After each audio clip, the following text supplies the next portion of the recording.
നമ്മൾ നല്ല ക്വാളിറ്റിയുള്ള ഐറ്റംസ് കൊടുത്താൽ നമുക്ക് വീണ്ടും വീണ്ടും ഓർഡർ വരുമെന്ന് നമ്മൾ പറഞ്ഞിട്ടില്ലേ, അതുപോലെയാണ് നമുക്കൊരു ഓർഡർ കിട്ടിയിട്ടുള്ളത്. നമ്മളെ കസ്റ്റമർ നമ്മളെ കയ്യിൽ നിന്ന് രണ്ടാമത് വാങ്ങിക്കണം വലിയൊരു ക്വാണ്ടിറ്റി കേട്ടോ.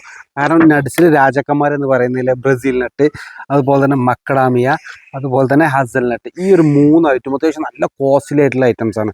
ഈ ഒരു 3 ഐറ്റം നമ്മൾ കസ്റ്റമർ ഓർഡർ ചെയ്തിട്ടുള്ളത്. ഇതാണ് ബ്രസീൽ നട്ട്. നമ്മൾ കൊടുക്കുന്നതിൽ ഏറ്റവും ബെസ്റ്റ് ക്വാളിറ്റി, അതുപോലെ നല്ല ക്വാളിറ്റി കസ്റ്റമേഴ്സിന് ഇത് കഴിക്കുമ്പോൾ ആ കസ്റ്റമർക്ക് ഇത് കഴിക്കുന്നതിൻ്റെ ഉപകാരം കിട്ടണമെന്നുണ്ടെങ്കിൽ അതിന് ഫസ്റ്റ് ക്വാളിറ്റി തന്നെ കഴിക്കണം. അതുപോലെ തന്നെ മക്കഡാമിയ ഞാൻ കാണിച്ചു തരാം. നല്ല ചായയൊക്കെ ഇട്ടിട്ട് ഇങ്ങനെ പൊട്ടിക്കുന്ന സാധനം ഉണ്ടല്ലോ, ഇത് കീയാണ് ഇതിന് വരുന്നത് കേട്ടോ. നല്ല അടിപൊളി മക്കഡാമിയ. പിന്നെ നമുക്ക് വരുന്നത് ഹസൽ നട്ട്.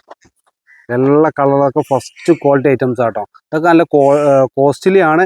എന്നാലും നമ്മുടെ കയ്യിൽ ഇതെല്ലാം ബദാം, അതുപോലെ തന്നെ പിസ്ത, അങ്ങനത്തെ എല്ലാ ഐറ്റംസുകളും നമ്മുടെ കയ്യിലുണ്ട്. അപ്പോൾ നിങ്ങൾക്ക് ഫസ്റ്റ് ക്വാളിറ്റി ഐറ്റംസ്, നല്ല ക്വാളിറ്റി ഐറ്റംസിൽ ഒരു 10 രൂപ കൂടിയാലും നിങ്ങൾ നല്ലത് മാത്രം കഴിക്കും. നിങ്ങൾക്ക് വേണമെന്നുണ്ടെങ്കിൽ നമ്മളൊരു ഓർഡർ ചെയ്തോളി, നമ്മൾ വീട്ടിൽ എത്തിച്ചു തരും. അതുപോലെ തന്നെ ഇതുപോലത്തെ ബോക്സ് പാക്കേജിങ്ങിലൊക്കെ നമ്മൾ കൊടുക്കുക. ഇതുപോലെ നമ്മൾ സ്റ്റിക്കർ ബ്രാൻഡിങ് ഒക്കെ ചെയ്തിട്ടാണ് നമ്മൾ പാക്കിംഗ് ഒക്കെ ചെയ്തിട്ട് കൊടുക്കുക. നല്ല സേഫ്റ്റിയിലാണ് നിങ്ങൾക്ക് കൊറിയറും കാര്യങ്ങളൊക്കെ അയച്ചു തരാം. അപ്പോൾ വേണ്ടല്ലോ ഓർഡർ ചെയ്തോളി, സാധനം നിങ്ങളെ വീട്ടിൽ എത്തിച്ചു തരാം കേട്ടോ.